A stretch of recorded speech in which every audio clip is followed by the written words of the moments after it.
بے شک جو آپ کا جو دشمن ہے وہ نسل بریدہ ہے. جو مدعا ہے میں اس کی طرف آنا چاہوں گا. خیر کثیر بھی بہت لمبی ساری بات ہے، لیکن فصلی لربک وانحر پر ایک دو باتیں عرض کرنا چاہتا ہوں. اللہ نے ارشاد فرمایا فصلی لربک وانحر، معبود اپنے رب کے لیے نماز پڑھے، وانحر قربانی کیجیے. نماز عید مراد ہے اور قربانی مراد ہے. نبی پاک صاحب صلی اللہ تعالی علیہ وآلہ وصحبہ وبارک وسلم سے صحابہ کرام نے پوچھا یا رسول اللہ صلی اللہ تعالی علیہ وآلہ وصحبہ وبارک وسلم یہ قربانی کیا چیز ہے؟ حضور نے فرمایا سنت ابیکم ابراہیم، فرمایا یہ تمہارے باپ حضرت ابراہیم کی سنت ہے. تو یہاں پر میں ایک بات عرض کرنا چاہتا ہوں کہ یہ سنت تو حضور کی بھی ہے.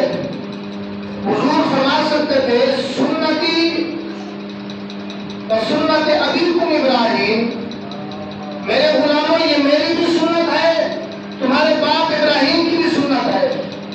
فرمایا نہیں، سنت ابیکم ابراہیم یہ تمہارے باپ کی سنت ابراہیم کی سنت ہے، تمہارے والد ابراہیم کی سنت ہے.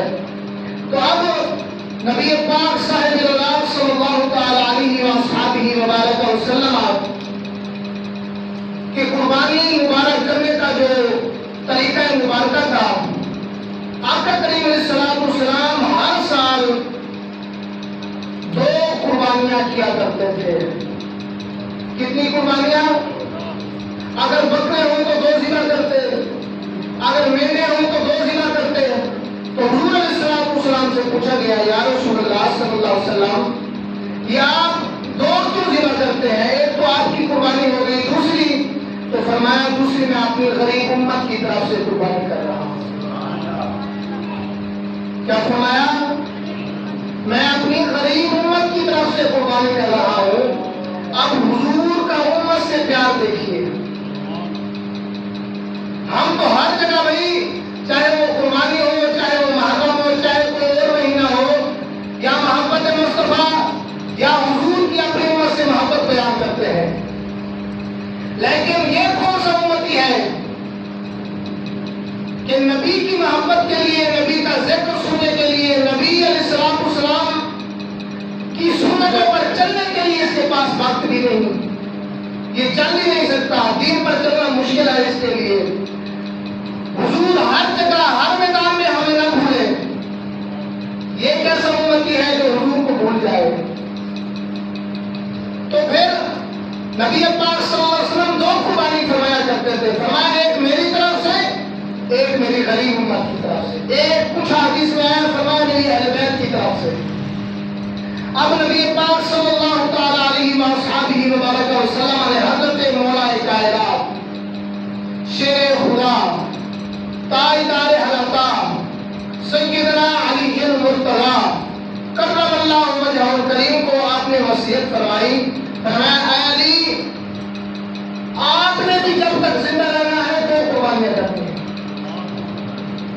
کتنی؟ 2 قربانیاں. یا رسول اللہ ایک تو میری طرف سے، فرمایا دوسرا میری غریب امت کی طرف سے.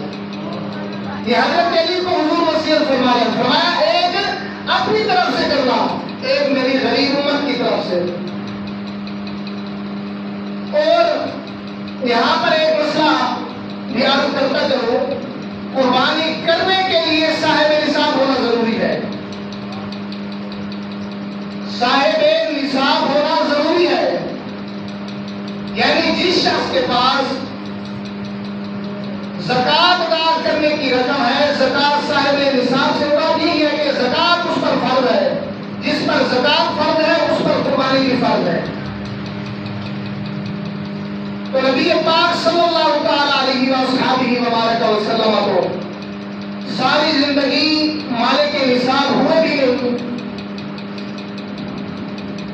یہ ایک مسئلہ ہے نا. ویسے تو حضور علیہ السلام ساری کائنات کے مالک ہے. حضور فرماتے ہیں اگر میں چاہوں تو میرے ساتھ پہاڑ سونا بن کے چلے، لیکن فرمایا مجھے اس سے کوئی غرض نہیں، میں دین بتانے کے لیے آیا ہوں. پھر حضور ساری زندگی صاحب نصاب نہیں ہوئے، قربانی بھی ادا کرتے رہے. مولا کائنات ساری زندگی مالک نصاب نہیں ہوئے، قربانیاں دو ادا کرتے رہے. کہاں مالک نصاب ہوتے؟ گھر مکان بھی نہیں تھا، مالک نصاب کہاں ہوتے؟ آج ہمارے لوگ سارا سال کھاتے ہیں پیتے ہیں، سارا سال عیاشیاں کرتے ہیں، لیکن جب قربانی کے ایام آتے ہیں تو پھر پوچھتے ہیں کہ ہم پر قربانی ضروری ہے کہ نہیں. پھر یہ مسئلہ پوچھنے آ جاتے ہیں. میں نے کہا اگر کسی کی قریبی رشتہ دار کی بھی دعوت ہو، شادی ہو، ولیمہ، دعوت ولیمہ ہو، سسرال ہو گئے، بالکل قریبی ہو گئے، بھائی ہو گئے، بہن ہو گئی، تو اگر وہ اپنے شعبے وغیرہ جو نظام ہوتا ہے کرنے لگے تو کم از کم تھوڑے سے تھوڑا بھی 60-70 ہزار اس کا خرید و فروخت پہ لگ جاتا ہے. آج کل ہم نے موبائل بھی 50-50 ہزار والے رکھے ہوئے ہیں، لیکن جب قربانی کا موقع آتا ہے تو پھر ہم پوچھتے ہیں بھائی ہم پر قربانی ضروری ہے، ہم کر سکتے ہیں یا نہیں، ہمارے حالات میں ہم قربانی کریں یا نہیں. میں نے کہا حضور علیہ السلام نے تو ساری زندگی ہمیں درس یہ دیا کہ جب رب کے نام پر دینے کا موقع آئے تو پھر گن گن کے نہ دیا کرو، بے حساب دیا کرو.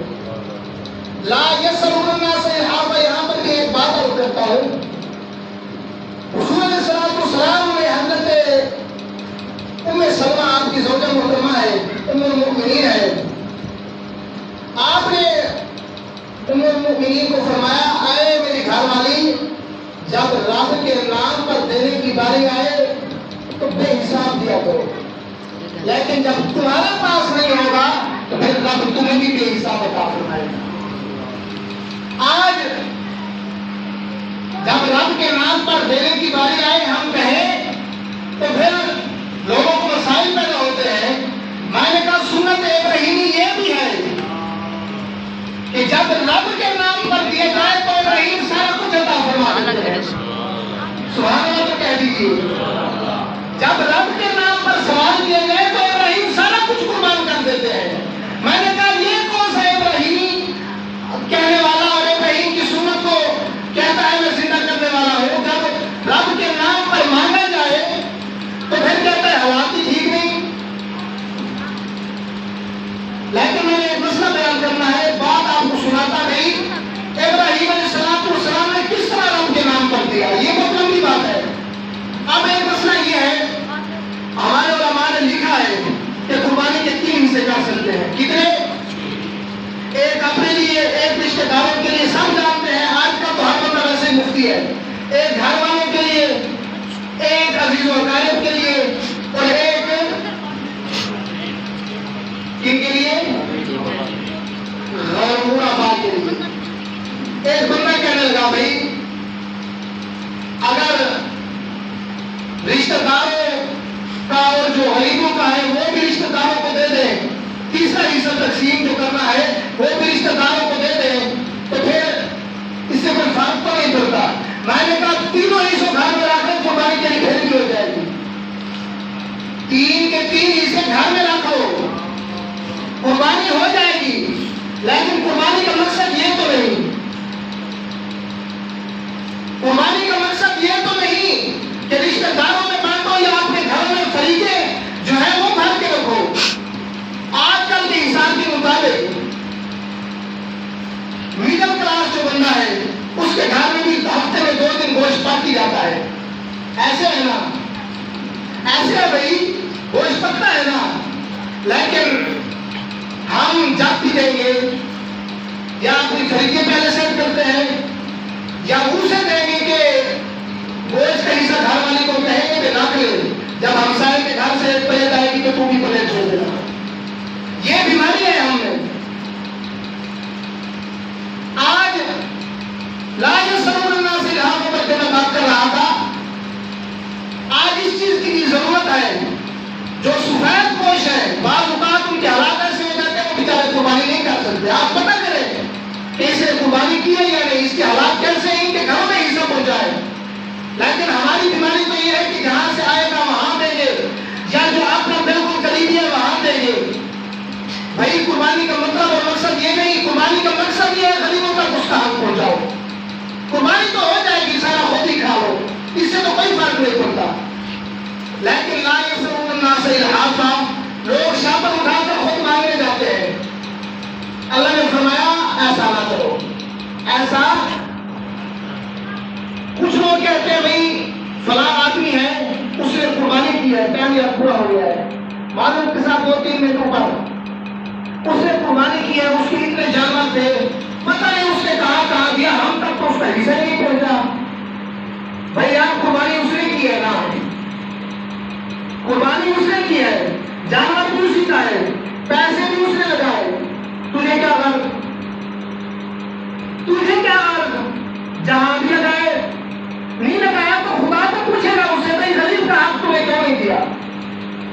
اور ایک مسئلہ اور بھی، وہ مسئلہ یہ ہے کہ ایک گائے ہے یا کٹا ہے، بھینس ہے، جو بھی ہے، اس میں 6 حصے ہو گئے، ایک حصہ کم پڑتا ہے، تو ساروں نے مل کر کہا بھائی 6 حصے تو پورے ہو گئے، جو فلاں مالدار آدمی ہے اس کے پاس چلتے ہیں، اسے کہتے ہیں بھائی یار ایک حصہ ہمارا کم پڑتا ہے، آپ آ جائیں، مل جائیں تاکہ 7 حصے پورے ہو جائیں۔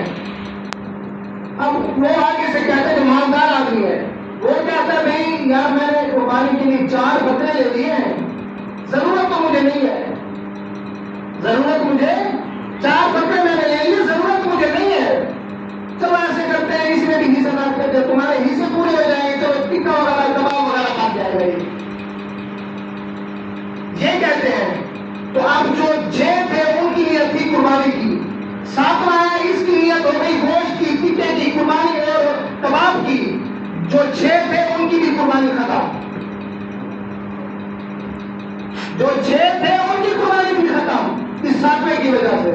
سب سے پہلی بات یہ ہے کہ اپنی نیتوں کو درست کریں۔ اور ایک اور مسئلہ ہے، 6 بندے ہیں، انہوں نے قربانی کی، ایک ایسا آدمی ایسا آ گیا کہ اس کا پیسہ، اس کا مال جو ہے وہ حرام کمائی سے ہے۔ کس کمائی سے ہے؟ وہ رشوت لیتا دیتا ہے، اس پیسے سے دے رہا ہے، یا سود کھاتا ہے اس سے دے رہا ہے۔ اب یہ 6 آدمی ہیں، ان کو پتا ہے یہ جو حصہ ملا رہا ہے اس کمائی سے ملا رہا ہے جو حرام کی کمائی ہے، تو اب یہ جو 6 ہیں ان کی قربانی مل جائے، کیوں؟ یہ جانتے ہیں کہ اس کی مال کی کمائی حرام کی ہے، پھر بھی ملا رہے ہیں۔ تو جب بھی اللہ کے راہ پر دو تو حلال کمائی سے دو، حرام کی کمائی سے، اور کوشش کریں گوشت جو ہے غریبوں تک پہنچائیں۔ آج کل جو مہنگائی ہے، غریب بیچارہ ویسے ہی تنگ ہے، غریبوں تک پہنچائیں، بجائے اس سے کہ میرا وہ رشتے دار ہے، میرا فلاں دوست ہے، یا شاپر لیتا ہے 2 کلو اسے بھی دے دے، 2 کلو اسے بھی دے دے، جس کے گھر میں سب کچھ موجود ہے اسے دے دو۔ جو غریب ہے اس کا نام بھی کوئی نہیں لیتا، غریب تک پہنچانے کا نام بھی، اور گھر کے ہمسائے بھوکے بیٹھے ہیں لیکن دودھ دے جا رہا ہے۔ یہ ہم حضرت ابراہیم کی سنت پر عمل کر رہے ہیں۔ میں کہتا ہوں آج بھی ہو ابراہیم کا انداز پیدا آج کر سکتی ہے انداز گلستہ پیدا، لیکن ہم نے قربانیاں کی، فلسفہ قربانی کی، قربانی پر عمل نہ کیا۔ اللہ پاک ہم سب کو عمل کی توفیق عطا فرمائے۔